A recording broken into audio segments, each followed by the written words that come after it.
রাজধানীতে গুড়ি গুড়ি বৃষ্টিতে ভোগান্তিতে পড়েছেন কর্মজীবী মানুষ। সবশেষ খবর জানাতে এই মুহূর্তে রাজধানীর আগারগাঁওয়ে আছেন রিপোর্টার রাইদুল ইসলাম শুভ। সরাসরি যাচ্ছি তার কাছে। শুভ, বর্ষার এই বৃষ্টি নগরবাসীকে কিছুটা স্বস্তি দিলেও তারপরেও কিন্তু ভোগান্তির কারণ হয়ে দাঁড়িয়েছে এই গুড়ি গুড়ি বৃষ্টিটি।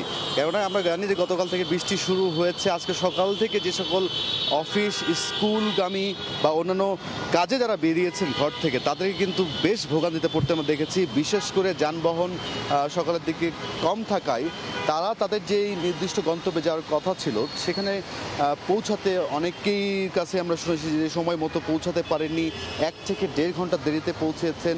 আবার লক্ষ্য করা গিয়েছে যে অতিরিক্ত ভাড়া যে আদায়, বিশেষ করে রিক্সাগুলো এবং সিএনজিগুলোতে এই বৃষ্টির কারণে তারা একটু সুযোগ নিয়েই তারা আসলে ভাড়া বাড়ানোর যে অভিযোগটা যাত্রীরা তারা করছিলেন আর কি। যদি কথা বলতে যাই, এখন প্রায় 10টা পেরিয়ে গেছে, তারপরেও আমরা দেখতে পাচ্ছি যে বাসের জন্য এখনও অপেক্ষা করছেন অনেক মানুষ।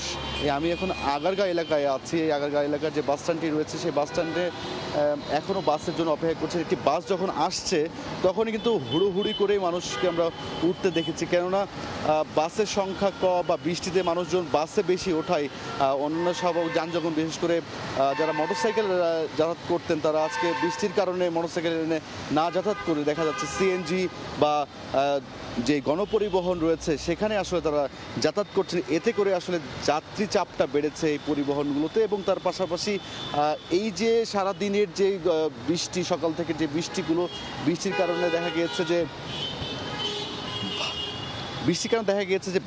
যে অতিরিক্ত ভাড়া আদায় সেটি কিন্তু বেশি নেওয়া হচ্ছে। তো এক কথা যদি আমরা বলতে চাই যে স্বস্তির বৃষ্টিটা যতটুকু ছিল এনেছে, তা ভোগান্তির কারণ হয়ে কিন্তু দাঁড়িয়েছিল এই রাজধানীবাসীর জন্য।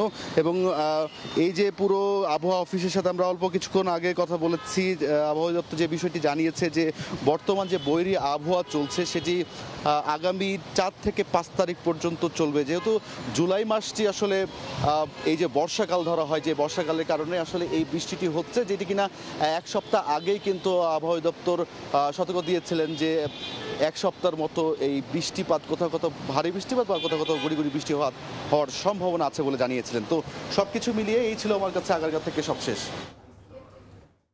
রাজধানীতে গুড়ি গুড়ি বৃষ্টিতে ভোগান্তিতে পড়েছেন সাধারণ মানুষ। সে খবর জানতে সরাসরি যুক্ত ছিলাম আগারগাঁওয়ে।